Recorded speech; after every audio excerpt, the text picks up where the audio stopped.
सवाल है कह रहे कि हिंदी दिवस कब मनाया जाता है, तो मैं कहूंगा हिंदी दिवस तो साथियों 14 सितंबर को मनाया जाता है, जिनका आंसर ऑप्शन नंबर बी है, तो बिल्कुल सही है। अगला देखिए, यानी कि विद्याधन आलय, ये विद्यालय शब्द बनेगा, यानी कि विद्यालय शब्द का संधि विच्छेद विद्याधन आलय हो जाएगा। तो आपको बताना है इसमें कौन सी संधि है। देखिए यहां पर है बड़ा आ और यहां पर है बड़ा आ, तो बड़ा आ मिलकर क्या बन जाएगा, बड़ा आ बन जाएगा, यानी कि इसमें तो साथियों दीर्घ स्वर संधि हो जाएगी। आंसर जिनका ऑप्शन नंबर डी तो बिल्कुल सही है। सूर्योदय शब्द का संधि विच्छेद अगर आप करोगे तो कैसे करोगे मुझे बताइए। देखिए सार्थक शब्द आएगा, दय कोई शब्द नहीं होगा, मैं कहूंगा सूर्य और उदय ये दोनों सार्थक शब्द हैं, तो सूर्योदय का संधि विच्छेद सूर्यधन उदय हो जाएगा। आंसर आपका ऑप्शन नंबर बी होगा। श्रृंगार रस का स्थायी भाव क्या है मुझे बताइए। तो श्रृंगार रस का स्थायी भाव क्या है साथियों, रति है। आप लोगों को बहुत तेजी के साथ साथियों जवाब देते जाना है। कह रहे कि जिसके पास कुछ ना हो उसके लिए एक शब्द क्या होगा, तो उसको तो अकिंचन कहा जाता है, जिसके पास कुछ नहीं होता है अकिंचन कहलाता है वो। उसके बाद देखिए आदि से अंत तक, इसके लिए एक शब्द क्या होगा बताइए। आधोपांत, आदि, दिगंत या अंतिम, मैं कहूंगा आधोपांत उसको कहा जाता है, आदि से लेकर अंत तक के लिए एक शब्द। वर्णमाला किसे कहते हैं साथियों मुझे बताइए। शब्दों के समूह को कहते हैं, वर्णों के समूह को कहते हैं, शब्द गणना को कहा जाता है, या व्यवस्थित वर्णों के समूह को कहा जाता है। मैं कहूंगा अगर व्यवस्थित वर्णों का समूह है तो उसी को वर्णमाला कहा जाएगा। अगला सवाल है कि निम्नलिखित में से कौन सा इसमें से स्वर नहीं है। तो आपको पता होना चाहिए स्वर। देखिए छोटा आ स्वर है, छोटा ऊ स्वर है, ए स्वर है, लेकिन बा की अगर बात करें ये तो एक व्यंजन है, स्वर थोड़ी ना, ये तो व्यंजन है। उसके बाद देखिए नेक्स्ट नंबर का सवाल है कि भौम का विशेष क्या होगा मुझे बताइए। तो भौम का विशेष क्या हो जाएगा साथियों, भूमि हो जाएगा। आंसर आपको ऑप्शन नंबर सी हो जाएगा। उसके बाद देखिए अगले नंबर के साथियों सवाल आपकी स्क्रीन पर अब शुरू हो चुके हैं। इन सवालों को देखिए और मुझे बताइए आंसर क्या होगा। करके प्राचीन शब्द विशेषण के किस प्रकार में आता है। तो ये देखिए मान लीजिए कोई प्राचीन इमारत बनी है, यानी कि ये इमारत की विशेषता बता रही है शब्द, यानी कि उसका गुण बता रहा है, उसकी संख्या थोड़ी ना परिमाण ना सार्वनामिक, तो मैं कहूंगा उसका गुण बता रहा है। तो आंसर आपका ऑप्शन नंबर डी हो जाएगा भाई। बहुत बढ़िया, वेरी गुड क्लास। उसके बाद देखिए कह के राज्यसभा के सदस्यों का चुनाव कौन करता है। तो राज्यसभा के सदस्यों का चुनाव तो लोकसभा के सदस्य, स्थानीय निकायों के सदस्य, राज्यों की विधानसभाओं के सदस्य, मैं कहूंगा राज्यसभा के सदस्यों का चुनाव राज्यों की विधानसभाओं के सदस्य करते हैं। अगले नंबर का सवाल है कह रहे कि संघ राष्ट्र के निम्नलिखित उद्देश्यों में से कौन सा सही नहीं। बहुत ध्यान से देखिए साथियों, क्या पूछा जा रहा है आपसे। कहा जा रहा है कि संघ राष्ट्र के निम्नलिखित उद्देश्य जो है इनमें से कौन सा सही नहीं है। अंतर्राष्ट्रीय सहयोग को प्रोत्साहन दे देना यह उद्देश्य है। विश्व में शांति सुरक्षा को कायम रखना यह भी उद्देश्य है। शांति भंग करने वाले देशों की सरकार को बर्खास्त करने ना, ये थोड़ी ना उद्देश्य होगा साथियों। शास्त्रीकरण की स्पर्धा का अंत करना यह भी उद्देश्य है। तो मैं कहूंगा कौन सा उद्देश्य नहीं है, ऑप्शन नंबर सी वाला नहीं है। नहीं है तो यही आपका राइट आंसर है। उसके बाद देखिए करके सिद्धार्थ ने किस धर्म को अपनाया था। तो मैं कहूंगा सिद्धार्थ की अगर बात करें तो गौतम बुद्ध हो जाएंगे। तो गौतम बुद्ध ने किस धर्म की स्थापना की थी। मैं कहूंगा बौद्ध धर्म की स्थापना की थी। आंसर आपको ऑप्शन नंबर बी हो जाएगा। उसके बाद देखिए अगला सवाल आपकी स्क्रीन पर है और आपसे पूछा जा रहा है कि थियोसोफिकल सोसाइटी की स्थापना किसके द्वारा की गई थी बताइए। तो थियोसोफिकल सोसाइटी की स्थापना किसके द्वारा की गई थी। एनी बेसेंट के द्वारा की गई थी। राइट आंसर आपका जो जाएगा वो ऑप्शन नंबर सी हो जाएगा। अगला देखिए करके किस घटना को द्वितीय विश्व युद्ध का ड्रेस रिहर्सल कहा जाता है। तो यहां पर साथों स्पेन का जो गृह युद्ध है ना, इसको द्वितीय विश्व युद्ध का ड्रेस रिहर्सल कहा जाता है। करके स्वराज पार्टी के प्रथम सम्मेलन जो हुआ था वो कहां पर हुआ था। तो स्वराज पार्टी का प्रथम सम्मेलन इलाहाबाद में हुआ था। राइट आंसर आपका ऑप्शन नंबर बी होगा। साथियों देखिए अब आपके पास समय बहुत कम है, यानी कि 13 जुलाई में बहुत ज्यादा दिन नहीं बाकी है। तो आपको सिर्फ वही चीजें पढ़ना चाहिए जो आपके एग्जाम में आए, बाकी इधर उधर का कुछ आपको नहीं पढ़ना चाहिए। तो इसलिए साथियों यहां पर टारगेट सिलेक्शन के द्वारा जितनी भी क्लासेस आपको दी जाए, जितने भी क्वेश्चंस आपको दिए जाएं, उन सभी चीजों को साथियों आप पढ़िए और अपने पेपर को क्रैक करिए, ठीक है ना। चलिए तो कहने कि किस आंदोलन के दौरान महात्मा गांधी जी ने असहयोग आंदोलन का नारा दिया था। तो मैं कहूंगा खिलाफत आंदोलन के दौरान गांधी जी ने असहयोग आंदोलन का नारा दिया था। अगला सवाल कह रहे कि इनमें से कौन अमेरिकी स्वतंत्रता संग्राम का परिणाम नहीं है। ऐसे सवाल बहुत पूछे जाते हैं कि जिसमें नहीं लगा होता है। तो अमेरिकी स्वतंत्रता संग्राम का परिणाम क्या क्या था। संयुक्त राज्य अमेरिका का उदय, एक शक्तिशाली राष्ट्र के रूप में हुआ था? बिल्कुल। एडम स्मिथ के लेसेज फेयर के सिद्धांत को मजबूती मिली थी साथियों? बिल्कुल। सार्वजनिक वयस्क मत अधिकार की स्थापना हुई थी? बिल्कुल, यह परिणाम था। इंग्लैंड में जल्द ही कई सुधार लागू हुए, तो इंग्लैंड में कई जल्द सुधार मतलब नहीं लागू हुए थे, नहीं हुए थे, तो ये अमेरिकी स्वतंत्रता संग्राम का परिणाम नहीं था, तो यही आपका राइट आंसर है। सविनय अवज्ञा आंदोलन की शुरुआत कब की गई थी? तो मैं कहूंगा साथियों 1929 में, 1931 में, 1930 में सविनय अवज्ञा आंदोलन की शुरुआत की गई थी। उसके बाद देखिए कह के ईश्वर चंद्र विद्यासागर ने किस क्षेत्र में सहयोग दिया? तो ईश्वर चंद्र विद्यासागर ने तो महिला सशक्तिकरण के क्षेत्र में सहयोग दिया था। राइट आंसर आपको ऑप्शन नंबर बी हो जाएगा। करके इनमें से किसका उपनाम सीमांत गांधी था? तो मुझे बताइए साथियों फटाफट आपका आंसर क्या हो सकता है? तो खान अब्दुल गफ्फार खान को क्या कहा जाता है साथियों? सीमांत गांधी के नाम से भी इनको जाना जाता है। अगले नंबर का सवाल है आपकी स्क्रीन पर, कह रहे कि कौन सी घटना प्रथम विश्व युद्ध का परिणाम नहीं है? तो प्रथम विश्व युद्ध जो हुआ था उसमें साथियों महान साम्राज्यों का अंत हुआ था? बिल्कुल।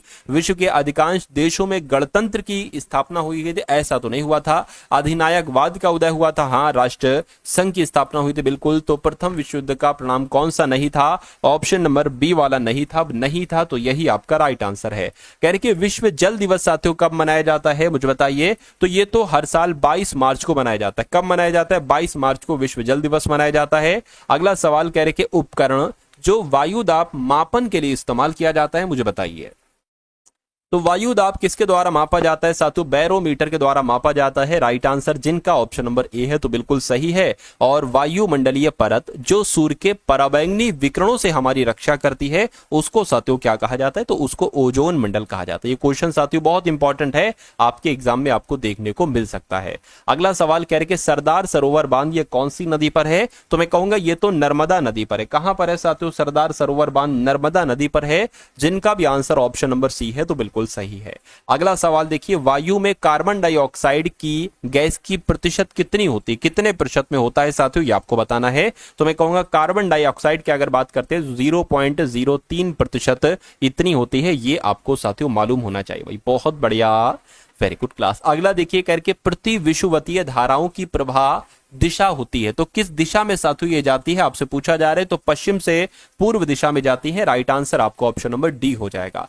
समान दाब वाले स्थानों से गुजरने वाली काल्पनिक रेखाओं को क्या कहा जाता है? तो इनको साथियों आइसोबार कहा जाता है। क्या कहा जाता है? आइसोबार कहा जाता है। और अगला देखिए कह रहे कि वो जीव जो सूर्य के प्रकाश की उपस्थिति में अपना भोजन बना लेते हैं उनको क्या कहा जाता है? ये क्वेश्चन बहुत ही ज्यादा साथियों इंपॉर्टेंट है। चलिए कि नदी जो पूर्व से पश्चिम प्रभावित नहीं होती है उन नदियों को, वो नदी साथियों इनमें से कौन सी है? माही, चंबल, तापी या नर्मदा? मैं कहूंगा चंबल नदी है वो। क्या वो नदी जो पूर्व से पश्चिम की ओर प्रभावित नहीं होती है वो चंबल नदी है। और कह रहे हैं कि आर्द्रता प्रदर्शन की विधि जिसमें आर्द्रता को प्रतिशत में प्रदर्शित किया जाता है तो वो क्या है? तो वो साथियों सापेक्ष आर्द्रता है। राइट आंसर आपको ऑप्शन नंबर डी हो जाएगा। अगला सवाल देखिए कह के प्रारंभ में एक अविभाजित विशाल स्थल खंड था, उसको क्या कहा जाता था? तो उसको साथियों पेंजिया कहा जाता था। राइट आंसर आपको ऑप्शन नंबर ए हो जाएगा। उसके बाद देखिए करके पृथ्वी के केंद्र की ओर परतों का क्रमागत जो विन्यास है ना साथियों,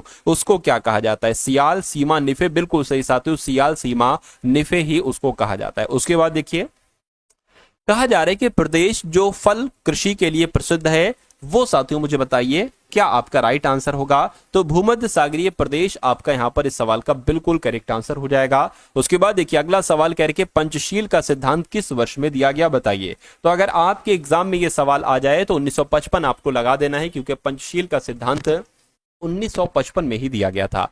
उसके बाद देखिए कह रहे कि अंतर्राष्ट्रीय महिला दिवस कब मनाया जाता है? तो हर साल 8 मार्च को ही साथियों अंतर्राष्ट्रीय महिला दिवस मनाया जाता है, ये भी आपको मालूम होना चाहिए। नेक्स्ट नंबर का सवाल देखिए कह रहे कि रामचरितमानस किसके द्वारा लिखित है? तो ये तो साथियों तुलसीदास के द्वारा लिखित है रामचरितमानस। अगला सवाल कह रहे कि भारतीय रुपए का नया प्रतीक आर, ये थोड़ा सा गलत लिखा हुआ है, ऐसे करके हो जाता तो और अच्छा लगता। तो भारतीय रुपए का नया प्रतीक है ऐसे करके, ये किसने तैयार किया? तो ये अगर आपसे पूछा जाए तो डी उदय कुमार के द्वारा साथियों इस प्रतीक को तैयार किया गया, इसको डिजाइन किया गया। उसके बाद देखिए कह रहे कि फूलों की घाटी ये कहां पर स्थित है बताइए। तो फूलों की घाटी साथियों उत्तराखंड में स्थित है। कहां पर? उत्तराखंड में स्थित है। नेक्स्ट नंबर का सवाल है, कह रहे कि अमजद अली खान इनमें से किस वाद्य यंत्र से संबंधित हैं? तो अमजद अली खान की अगर बात करें तो ये तो साथियों सरोद वादक हैं। कौन है? सरोद वादक हैं, सरोद बजाया करते हैं। उसके बाद देखिए करके रेड क्रॉस संस्था के संस्थापक कौन है, मुझे बताइए। तो यहां पर अगर बात करते हैं साथियों, जीन हेनरी ड्यूनेंट हैं, मदर टेरेसा, जगदीश चंद्र बोस या सुभाष चंद्र बोस। तो आपका जवाब यहां पर हेनरी ड्यूनेंट के साथ जाएगा, क्योंकि रेड क्रॉस संस्था के संस्थापक यही हैं।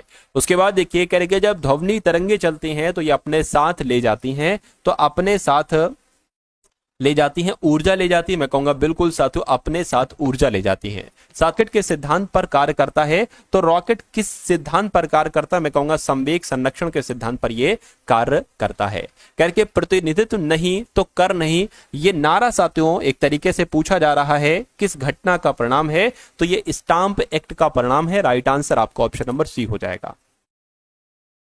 उसके बाद देखिए अगला सवाल आपकी स्क्रीन पर है, करके जलियांवाला बाग हत्याकांड ये कहां पर हुआ था? तो ये आपको मालूम होना चाहिए साथियों, ये कहां पर हुआ था? अमृतसर, लुधियाना, जालंधर या चटगांव? तो साथियों आपका जवाब अमृतसर होना चाहिए। नेक्स्ट नंबर का सवाल है, करके भारत एक धर्मनिरपेक्ष राष्ट्र है या धर्मपंथी राष्ट्र या तानाशाह वाला या राजतंत्र वाला? तो मैं कहूंगा भारत तो साथियों एक धर्मनिरपेक्ष राज्य है, धर्मनिरपेक्ष राष्ट्र है। आंसर आपका अगर है ऑप्शन नंबर ए तो बिल्कुल सही है। भारत में दल विहीन जनतंत्र की परिकल्पना किसने प्रस्तावित की थी, मुझे बताइए। ये क्वेश्चन साथियों इंपॉर्टेंट है और आपके एग्जाम में आ सकता है। तो जयप्रकाश नारायण आप लोग याद रखेंगे, क्योंकि दल विहीन जनतंत्र की परिकल्पना किसने प्रस्तावित की थी? साथियों जयप्रकाश नारायण ने ही प्रस्तावित की थी। उसके बाद देखिए भारत के किस प्रधानमंत्री ने श्रीलंका में भारतीय शांति सेना भेजी थी? तो किसकी बात चल रही है साथियों? राजीव गांधी जब उस समय प्रधानमंत्री थे, तो इन्होंने ही साथियों, राजीव गांधी जी ने श्रीलंका में भारतीय शांति सेना भेजी थी। अगला सवाल है, करके राष्ट्रीय राजनीतिक दल कौन है, मुझे बताइए। तो इनमें से अगर बात करते हैं बहुजन समाज पार्टी की, तो बहुजन समाज पार्टी ही राष्ट्रीय राजनीतिक दल है। आंसर आपको ऑप्शन नंबर सी हो जाएगा। अगला सवाल आपकी स्क्रीन पर है, देखिए और मुझे बताइए राइट आंसर आपका यहां पर क्या हो सकता है। लोकतंत्र जनता के लिए एवं जनता के द्वारा है, ये किसने कहा था? तो ये कथन की अगर बात करें, ये कथन तो साथियों अब्राहम लिंकन का था। आंसर आपका अगर है ऑप्शन नंबर डी तो बिल्कुल सही है। उसके बाद देखिए अगला सवाल, कह रहे कि संघवाद का क्या अर्थ है, मुझे बताइए। तो संघ और राज्य के बीच सत्ता का विकेंद्रीकरण को कहते हैं संघवाद, या सत्ता के केंद्रीकरण को कहते हैं, या सिर्फ राज्य सरकारों के पास सभी शक्तियों का होना? नहीं साथियों, अधिकार तंत्र के पास नहीं साथियों। मैं कहूंगा संघ और राज्य के बीच सत्ता के विकेंद्रीकरण को ही साथियों संघवाद कहा जाता है। उसके बाद देखिए अगला सवाल है, करके डॉक्टर भीमराव अंबेडकर निम्नलिखित में से किसके साथ संबंधित नहीं थे? तो किसके साथ साथियों ये संबंधित नहीं थे? ये एक तरीके से अगर बात करें शेड्यूल्ड कास्ट फेडरेशन के साथ संबंधित थे, बौद्ध धर्म से भी संबंधित रहे हैं, राज्य पुनर्गठन आयोग से संबंधित नहीं रहे हैं। तो ये आपका राइट आंसर हो जाएगा। बाकी संविधान निर्माण की प्रक्रिया में भी इनका योगदान रहा। उसके बाद देखिए अगला सवाल करके महिलाओं के मत अधिकार से संबंधित मत अधिकार आंदोलन किस देश में चलाया गया? तो किस देश में चलाया गया साथियों? ग्रेट ब्रिटेन में चलाया गया। राइट आंसर आपका अगर है ऑप्शन नंबर ए तो बिल्कुल करेक्ट है। उसके बाद देखिए करके राज्यसभा के सदस्य का कार्यकाल कितने वर्ष का होता है? तो राज्यसभा के सदस्यों का कार्यकाल 6 वर्ष का होता है। उसके बाद देखिए करके पंचायत समिति के सदस्य अक्सर 7 वर्ष के लिए चुने जाते हैं, या एक तरीके से बात करें 5 वर्ष के लिए, 10 वर्ष के लिए, 2.5 वर्ष के लिए? तो मैं कहूंगा 5 वर्ष के लिए चुने जाते हैं। राइट आंसर आपका ऑप्शन नंबर बी हो जाएगा। फ्रांस में आतंक का राज्य किसके शासनकाल को कहते हैं? तो फ्रांस में आतंक का राज्य एक तरीके से अगर बात करें रॉब्सपियर के शासनकाल को कहा जाता है। राइट आंसर आपका ऑप्शन नंबर सी हो जाएगी। ये क्वेश्चन साथियों इंपॉर्टेंट है, आपके एग्जाम में आ सकता है। उसके बाद देखिए कह रहे कि गांधी इरविन समझौते पर हस्ताक्षर होने वाला वर्ष था। गांधी इरविन समझौते पर कब हस्ताक्षर किए गए थे? तो 1931 में साथियों हस्ताक्षर किया गया था गांधी इरविन समझौते पर। उसके बाद देखिए करके कौन सा देश द्वितीय विश्व युद्ध के दौरान धुरी राष्ट्रकूट का सदस्य नहीं था? तो कौन कौन सदस्य थे? जापान था, जर्मनी था, इटली था, लेकिन चीन नहीं था। तो ये आपका सही जवाब है। उसके बाद देखिए करके संयुक्त राष्ट्र, करके संयुक्त कौन राष्ट्र संघ का अंग नहीं है, मुझे बताइए। इनमें से कौन साथियों राष्ट्र संघ का अंग नहीं है? ये आपसे कुल मिला के पूछा जा रहा है। देखिए सभा है, परिषद है और सचिवालय है, विश्व स्वास्थ्य संघ है। मैं कहूंगा विश्व स्वास्थ्य संघ साथियों नहीं है। अब नहीं है तो यही आपका राइट आंसर है। उसके बाद देख लीजिए अगला सवाल है, कहा आपसे जा रहा है, संयुक्त राष्ट्र का चार्टर कहाँ तैयार हुआ है? तो साथियों ये तो सैन फ्रांसिस्को में तैयार हुआ था। आंसर आपका अगर है ऑप्शन नंबर ए तो बिल्कुल करेक्ट है। उसके बाद देखिए गांधी जी दक्षिण अफ्रीका से भारत कब लौटे थे? तो गांधी जी तो साथियों 1915 में दक्षिण अफ्रीका से भारत लौटे थे। ये भी बहुत बार आपसे सवाल पूछा जा चुका है। और उसके बाद देखिए करके कौन सी घटना द्वितीय विश्व युद्ध का परिणाम नहीं है? तो कौन सी घटना विश्व युद्ध का परिणाम नहीं है दूसरे वाले? तो साथियों औपनिवेशिक साम्राज्यों का अंत, इंग्लैंड की शक्ति में ह्रास और राष्ट्र संघ का गठन। तो साथियों ये एक तरीके से परिणाम नहीं है। उसके बाद देखिए अगला सवाल आपके स्क्रीन पर है करके औरंगजेब की मृत्यु के पश्चात किस नेता के नेतृत्व में जाट काफी शक्तिशाली हुए? तो किस नेता के नेतृत्व में, मैं कह सकता हूं साथियों चूड़ामन नेता के नेतृत्व में जाट काफी शक्तिशाली हुए। राइट आंसर आपका ऑप्शन नंबर सी होगा। उसके बाद देखिए करके पेशावर एक काबुल किसके माध्यम से एक दूसरे से जुड़े थे? तो ये साथियों खैबर दर्रा के माध्यम से एक दूसरे से जुड़े थे। ये भी आपको याद रखना है। उसके बाद देखिए करके फर वनस्पति निम्नलिखित में से किससे संबंधित है? तो ये फर वनस्पति जो है ये अल्पाइन वनों से संबंधित है। राइट आंसर आपका ऑप्शन नंबर सी होना चाहिए। नेक्स्ट नंबर का सवाल है करके नाथुला दर्रा ये कहां पर है? तो नाथुला दर्रा कहां पर है साथियों? क्या सिक्किम में है? मैं कहूंगा बिल्कुल सही, ये तो सिक्किम में है साथियों नाथुला दर्रा। नेक्स्ट नंबर का सवाल है करके वनस्पति जो विषुवत रेखीय वनों से संबंधित नहीं होते हैं वो कौन से हैं, मुझे बताइए। तो वो साथियों अकेसिया आपका राइट आंसर हो जाएगा। अगला सवाल देखिए आपकी स्क्रीन पर करके नदी जो बिहार का शोक कहलाई जाती है। देखिए 81 से हम लोग देखेंगे मैथ के सवाल और 91 से लगभग हम लोग देखेंगे साथियों इंग्लिश के सवाल। तो यहां पर पूछा जा रहा है कि बिहार का शोक किस नदी को कहा जाता है? तो कोसी नदी को साथियों बिहार का शोक कहा जाता है। और चंद्रमा की घूर्ण अवधि कितनी है? तो मैं कहूंगा 28 दिन है साथियों। चंद्रमा की घूर्ण अवधि कितनी है? 28 दिन है। उसके बाद देखिए करके तमिलनाडु में शीतकालीन वर्षा का कारण क्या है, बताइए। तो यहां पर अगर बात करते हैं साथियों हम लोग तमिलनाडु में शीतकालीन वर्षा का कारण उत्तर पूर्व मानसून है। उत्तर पूर्व मानसून आपके सवाल का बिल्कुल सही जवाब है। और प्रायद्वीपीय भारत की सबसे बड़ी नदी कौन सी है? तो मैं कहूंगा गोदावरी नदी जो है ये प्रायद्वीपीय भारत की सबसे बड़ी नदी है। अगला देखिए करके वो वर्ष जिसमें प्रथम पृथ्वी सम्मेलन आयोजित किया गया था। तो प्रथम पृथ्वी सम्मेलन की अगर बात करें ये 1992 में साथियों आयोजित किया गया था। अगला देखिए करके भारत में रेल मंडलों की वर्तमान संख्या कितनी है आपसे पूछा जा रहा है। तो साथियों 18 है लगभग। नेक्स्ट नंबर का सवाल है करके राउरकेला लौह एवं इस्पात संयंत्र जिस राज्य में स्थित है वो कौन सा राज्य है? तो मैं कहूंगा वो कौन सा राज्य है? तो वो ओडिशा है। यानी कि राउरकेला लौह इस्पात संयंत्र कहां पर स्थित है? ओडिशा में स्थित है। और भारतीय राज्य जिसे होकर कर्क रेखा नहीं गुजरती। तो साथियों कर्क रेखा मिजोरम से, त्रिपुरा से, झारखंड से होकर गुजरती है लेकिन बिहार से होकर नहीं गुजरती है। अगला सवाल आपकी स्क्रीन पर है कारक जो जलवायु को प्रभावित नहीं करते हैं वो कौन से हैं साथियों? अक्षांश करते हैं, समुद्र से दूरी करती है, पृथ्वी की परिक्रमण गति करती है लेकिन परिभ्रमण गति नहीं करती है, जलवायु को प्रभावित नहीं करती है। आंसर आपका ऑप्शन नंबर डी होगा। उसके बाद देखिए अगला सवाल है करके जनगणना 2001 के अनुसार किस व्यावसायिक वर्ग में भारत की कार्यशील जनसंख्या की संलग्नता द्वितीय सर्वाधिक रही है? तो यहां पर अगर बात करते हैं साथियों आपका जवाब क्या हो सकता है, बताइए। जनगणना 2001 के अनुसार किस व्यावसायिक वर्ग में? तो मैं कहूंगा तृतीय व्यावसायिक वर्ग में। क्या? तृतीय व्यावसायिक वर्ग में भारत की कार्यशील जनसंख्या की संलग्नता तृतीय नंबर पर रही है, दूसरी सबसे ज्यादा रही है। कह कि कहां 2024-25 के लिए अखिल भारतीय फुटबॉल महासंघ पुरस्कार प्रदान किए गए हैं? तो यहां पर अगर बात करें तो भुवनेश्वर आपका जवाब हो जाएगा। तो साथियों आप करंट अफेयर के कुछ क्वेश्चन देख लीजिए, उसके बाद आएंगे सारे सवाल। ऐसा नहीं कि सवाल ना आए लेकिन नंबरिंग में थोड़ा सा हो सकता हो दिक्कत हो गई हो या क्वेश्चन ज्यादा हो गए हो। ठीक है, आएंगे सारे सवाल। कह रहे कि भारतीय वायुसेना के अभी हाल फिलहाल में जो नए उप प्रमुख बने हैं उनका नाम क्या है? तो उनका नाम नर्मदेश्वर तिवारी है। क्या साथियों? नर्मदेश्वर तिवारी कौन बने? भारतीय वायुसेना के नए उप प्रमुख बने हैं, ये आपको याद रखना है। उसके बाद देखिए अगला सवाल कह रहे कि जो रम्माण उत्सव है ये मनाया जाता है तो ये किस राज्य में मनाया जाता है? मैं कहूंगा ये तो उत्तराखंड में मनाया जाता है। क्या?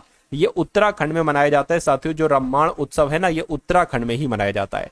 करके भारत किस देश को सशस्त्र बलों के आधुनिकीकरण के लिए $200 का ऋण देगा? तो $200 का ऋण देगा अगर बात करते हैं यहां पर साथियों, मुझे बताइए। तो अंगोला को देगा। अंगोला आपका साथियों यहां पर बिल्कुल सही जवाब हो जाएगा। उसके बाद देखिए अगला सवाल करके कहाँ 8वें राष्ट्रीय सामुदायिक रेडियो सम्मेलन का आयोजन किया गया है? तो ये आयोजन साथियों कहां पर किया गया है? ये आयोजन साथियों मुंबई में किया गया है। राइट आंसर आपका ऑप्शन नंबर बी हो जाएगा। और किस राज्य में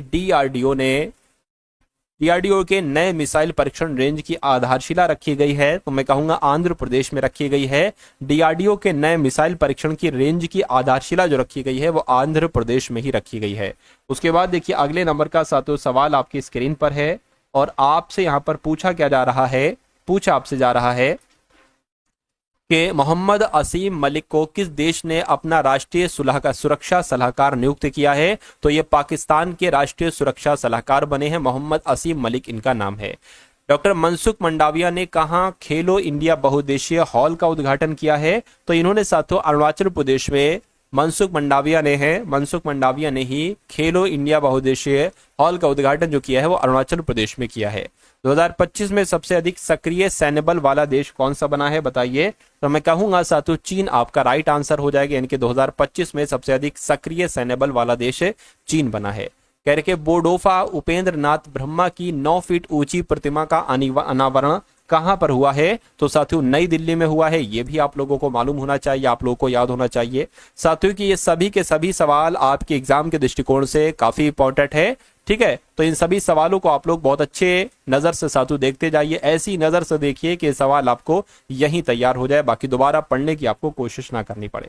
चलिए, तो कहने के भारत सेमीकंडक्टर मिशन का सीईओ किसे नियुक्त किया गया है? तो अमितेश कुमार सिन्हा को भारत सेमीकंडक्टर मिशन का सीईओ नियुक्त किया गया, यानी कि चीफ एग्जीक्यूटिव ऑफिसर नियुक्त किया गया है।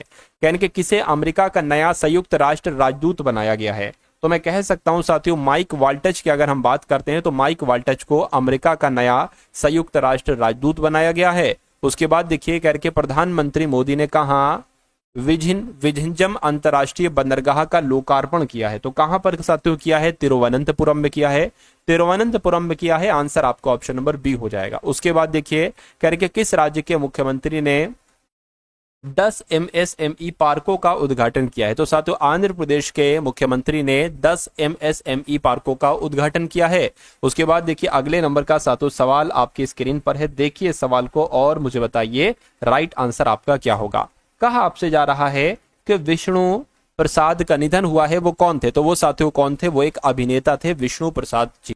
उसके बाद देखिए अगला सवाल है, कह रहे कि हाल ही में हैदराबाद में मुख्य सचिव का पदभार किसने ग्रहण किया है? तो इनका नाम साथियों के रामकृष्ण राव है और यही साथियों हैदराबाद में मुख्य सचिव का पदभार इन्होंने ग्रहण किया है। मुख्य सचिव के पद पर साथियों ये हो गए हैं। कह रहे कि पराली जलाने पर किस राज्य सरकार ने प्रतिबंध लगा दिया है? तो मैं कहूंगा किस राज्य की बात चल रही है? मध्य प्रदेश की बात चल रही है। पराली जलाने पर साथियों किस राज्य ने प्रतिबंध लगाया है? तो मध्य प्रदेश सरकार ने लगाया है। उसके बाद देखिए करके केयर एज राज्य रैंकिंग 2025 में कौन सा राज्य शीर्ष पर रहा है? तो मैं कहूंगा महाराष्ट्र राज्य शीर्ष पर रहा है। राइट आंसर आपको ऑप्शन नंबर सी होगा। और अगला सवाल देखिए साथियों यहां से अब आपके सामने लगभग साथियों 100 क्वेश्चंस के बाद आपके सामने अब मैथ के क्वेश्चंस यहां पर स्टार्ट हो चुके हैं। तो कुछ इंपॉर्टेंट क्वेश्चन साथियों हम लोग देख लेते हैं। आप भी बहुत अच्छे तरीके से इनको देखिएगा और समझिएगा। कह रहे हैं कि एक परीक्षा में उपस्थित होने वाले विद्यार्थियों की संख्या में 93% विद्यार्थी उत्तीर्ण हुए, यानी कि 93% साथियों विद्यार्थी क्या पास हुए? तो जाहिर सी बात है 7% विद्यार्थी फेल हुए होंगे। कहने के 9275 विद्यार्थी अनुत्तीर्ण हुए, यानी कि अनुत्तीर्ण कितने हुए साथियों? 7%। लेकिन यहां पर कहा जा रहा है कि 9275 बच्चे अनुत्तीर्ण हुए यानी कि फेल हुए। तो कुल विद्यार्थियों की संख्या आपसे पूछी जा रही है। देखिए अगर 7% 9275 है तो 100% कितने होंगे? क्योंकि कुल विद्यार्थियों की संख्या 100% ही तो होगी। तो साथियों 1% कैसे हो जाएगा? देखिए जरा 9275 बटे 7 ये आ गया 1% की वैल्यू। अगर आप इसका 100% की वैल्यू बनाना चाहते हैं तो 100 से इधर गुणा कर दीजिए और 100 से इधर गुणा कर दीजिए। ठीक है, 7 से अगर कट करें तो 7 एकम 7, 7 तिया 21 हो जाएगा। ठीक है, 7 दूना 14 हो जाएगा और इधर कितना आ जाएगा? 3 आ जाएगा। 7 पंजे 35 हो जाएंगे। तो 1325 और 00 इधर, यानी कि साथियों मैं कह सकता हूं 1,32,500 आपका जवाब हो जाएगा। और 1,32,500 कौन से ऑप्शन में लिखा हुआ है? ऑप्शन नंबर सी में लिखा हुआ है भाई। बहुत बढ़िया, वेरी गुड क्लास। उसके बाद देखिए अगला सवाल आपकी स्क्रीन पर है। आपसे पूछा जा रहा है कि एक विद्यार्थी ने एक परीक्षा में 75% अंक प्राप्त किए उसे 60% अंक प्राप्त करने वाले दूसरे विद्यार्थी, ठीक है, विद्यार्थी के अंक से 30 अंक प्राप्त हुए, ठीक है, 30 अंक ज्यादा प्राप्त हुए, परीक्षा के अधिकतम अंक क्या होंगे। देखिए अगर कभी को यहाँ पर 75% एक बच्चे को प्राप्त हो रहे हैं, लेकिन अगर दूसरे बच्चे को, एक विद्यार्थी ने एक परीक्षा में 75% अंक प्राप्त किया, उसे 7% अंक अधिक, उसे 60% अंक प्राप्त करने वाले दूसरे विद्यार्थी के अंक से 30% अधिक अंक प्राप्त हुए, यानी कि 60% और 75% का अगर अंतर करोगे तो कितना आएगा साथियों, मैं कहूंगा 15% आएगा। लेकिन ये 15% जो है ना, ये 30 अंकों के बराबर है। तो जब 15% की वैल्यू 30 है तो कुल मिला के अगर बात करें परीक्षा के अधिकतम अंक कितने होते हैं साथियों, 100% होते हैं। तो 15% 30 है तो 100% कितना होगा, ठीक है, ये आपका आ गया 1%। 100% बनाना है तो 100 से साथ इसको गुणा कर लीजिए, 15 एकम 15, 15 दूना 30, 2 की 100 से कराओगे तो 200 आपका आंसर आ जाएगा, ठीक है ना। तो कुल मिला के परीक्षा के अधिकतम अंक कितने होंगे, 200 होंगे। राइट आंसर आपका क्या होगा साथियों, ऑप्शन नंबर बी हो जाएगा, ठीक है। तो उसके बाद देखिए साथियों नेक्स्ट नंबर का सवाल आपकी स्क्रीन पर है, कह रहे रोहित 2320 रुपए में एक पुराना बल्ब खरीदता है, ठीक है, कह रहे उसकी मरम्मत में 180 रुपए खर्च हो जाते, 2320 रुपए का तो वो बल्ब खरीदता है, लेकिन उसकी मरम्मत कराता है तो 180 रुपए और खर्च हो जाते हैं, और फिर उसके बाद वो उसको 2400 रुपए में बेचता है, तो कह रहे कि कितने रुपए की हानि होगी। तो 2320 रुपए में खरीदता है और 180 रुपए उसमें और लगाता है, तो बल्ब उसको कितने का पड़ जाएगा साथियों, बल्ब उसको पूरे के पूरे 2500 रुपए का पड़ जाएगा। यानी कि बल्ब पड़ा है 2500 रुपए का और वो उसको बेच रहा है साथियों कितने रुपए का, 24 रुपए का। तो कितने का घाटा हो रहा है, उसको 100 रुपए का घाटा हो रहा है। तो कह रहे कि उसी हानि को 100 रुपए को प्रतिशत में बदलकर बताओ। तो प्रतिशत में बदलना होता है तो 100 से गुणा लगानी पड़ती है। नीचे क्या आता है, क्रय मूल्य आता है, यानी कि वो बल्ब उसको कितने रुपए में पड़ा था, तो मैं कहूंगा 2500 रुपए में साथियों पड़ा था। इसको कैलकुलेट कर लो, 0 से 0 कैंसिल हो गया, 25 से 25, 25 चौक 100, यानी कि 4% की इसको हानि हुई। 4% कहां पर है, ऑप्शन नंबर बी वाले में है, ठीक है ना। चलिए अब उसके बाद देखिए अगले नंबर का सवाल है आपकी स्क्रीन पर। यहां पर आपको कहा जा रहा है कि 7200 रुपए को PQR क्या साथियों तीन लोगों के बीच बांटा जाता है। और कैसे बांटा जाता है, जैसे कि मान लीजिए मैं आपको बता देता हूं PQ और साथियों R। देखिए अब सबसे पहले अगर हम लोग बात करते हैं तो हमें कैसे मालूम होना चाहिए, हमें ये सही से नंबर मालूम होना चाहिए। जैसे कि यहाँ पर बटे वगैरह में लिखे हैं ना, तो बटे वगैरह में साथियों नहीं होना चाहिए। तो इसको हम सही तरीके से एक बार सबसे पहले काम हम यही करते हैं कि जो 1 यानी कि ठीक 1/2 इसको प्राप्त है, इसको 4 प्राप्त है तो 4/1 लिख दो, इसको कितना प्राप्त है 3/2 इसको प्राप्त है। तो हमें साथियों हम सही तरीके से अगर करेंगे तो पता नीचे वाले नंबर्स का एलसीएम निकालेंगे। तो 2 और 2 का एलसीएम कितना हो जाएगा साथियों, 2 ही हो जाएगा। तो 2 हम इसमें सम में गुणा कर देंगे, सम में साथियों 2 की गुणा कर देंगे। तो देखिए 2 से 2 कैंसिल, यानी कि अब पी आपका कितना निकल आया 1, ठीक है। ये क्या है, ये 1 था तो ये तो गुणा हो जाएगा, 8 आ जाएगा, 2 से 2 कैंसिल 3 आ जाएगा। यानी कि ये पता क्या निकला है, ये P अनुपात Q अनुपात R निकला है। तो कहा यह जा रहा है कि R का हिस्सा कितना होगा, भैया R का हिस्सा 3 है। अच्छा टोटल धनराशि कितनी है, 7200 है। किसकी पूछी जा रही, R की धनराशि 3 पूछी जा रही। नीचे इन सबका योगफल आ जाएगा, 8 3 11 और 1 12, यानी कि 12 यहाँ पर आ जाए, 12 5 60, 12 6 72 हो जाएगा। तो 603 कितने होते हैं साथियों, 1800 रुपए होते हैं। यानी कि आर का हिस्सा कितना निकलेगा, 1800 रुपए निकलेगा। और यही आपका बिल्कुल सही जवाब हो जाएगा भाई, बहुत बढ़िया, वेरी गुड क्लास। चलिए अब उसके बाद देखिए अगला सवाल है आपकी स्क्रीन पर। इस सवाल को देखिए और मुझे बताइए आपका जवाब यहाँ पर क्या होगा। कह रहे कि 2 रेलगाड़ियां समान चाल से विपरीत दिशा में चल रही हैं। यानी कि एक रेलगाड़ी मान लीजिए ये है, ये इधर आ रही है, और विपरीत दिशा में एक रेलगाड़ी ये है, ये भी सातों इसकी तरफ आ रही हैं। कहने कि यदि प्रत्येक रेलगाड़ी की लंबाई 320 मीटर है, यानी कि इसकी भी सातों लंबाई 320 मीटर है और इसकी भी लंबाई कितनी है, 320 मीटर है, ठीक है। कह रहे कि वे 18 सेकंड में एक दूसरे को पार कर जाती हैं।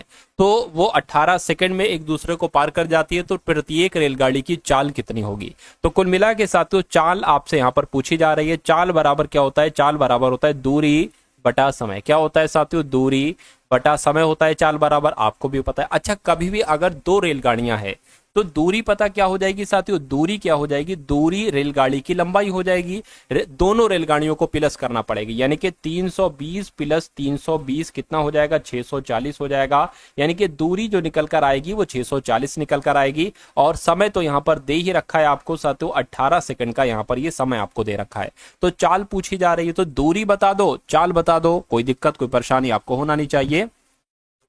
लेकिन चाल की अगर बात करें तो ये साथियों चाल आपकी जो निकलेगी ये दोनों की एक तरीके से निकलेगी, ठीक है ना।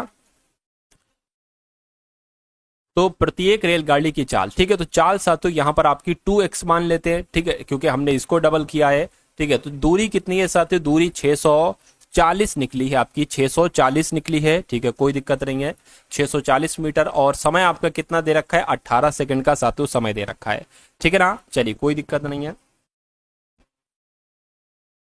अब यहां पर अगर बात करें x का मान निकाले तो ये 2 इधर आ जाएगा, यानी कि 2 से इसको ये कैंसिल हो जाएगा, तो ये आपका 320 आ जाएगा। तो x बराबर कितना आ गया, 320 बटे 18 आ चुका है यहाँ पर, ठीक है ना। इतनी बात साथियों क्लियर है। अब देखिए ये मीटर प्रति सेकंड में है, इसको साथियों किलोमीटर प्रति घंटे में अगर हम बदलेंगे तो 320 बटे 18 को 5 बटे 18 से नहीं बल्कि 18 बटे 5 से गुणा कराएंगे। अगर ये किलोमीटर प्रति घंटा होता तो 5 बटे 18 से गुणा कराते। इसको कैलकुलेट करो, 18 से 18, 5 छंग 30, 5 चौक आपका कितना हो जाएगा, 20 हो जाएगा। यानी कि अगर बात करें साथियों 64 किलोमीटर प्रति घंटा ये आपकी चाल निकलेगी। तो रेलगाड़ी की, प्रत्येक रेलगाड़ी की चाल आपसे पूछी जीती है, ये डबल आ रहा था इसलिए हमने 2x लिया था। तो 64 किलोमीटर कहां पर लिखा हुआ है साथियों, ऑप्शन नंबर डी में लिखा हुआ है। तो ऑप्शन नंबर डी आपका बिल्कुल सही जवाब हो जाएगा। उसके बाद देखिए अब यहां से साथियों इंग्लिश के क्वेश्चंस हम लोग देख लेते हैं कि कौन कौन से एग्जाम में आपके इंग्लिश के क्वेश्चंस पूछे जा सकते हैं। कहा जा रहा है कि select the option that can be used as a one word substitution the given of the group of the people. हाँ देखिए, group of the people moving together in a company for security specially for crossing desert. तो यहां पर साथियों आपसे पूछा जा रहा है क्या इसका आंसर हो सकता है, मुझे बताइए। यानी कि कुल मिला के लोगों का एक समूह है साथियों, वो कहीं पर जा रहा है, ठीक है, तो उसको साथियों क्या कहा जाएगा, ये कुल मिला के आपको साथियों बताना है।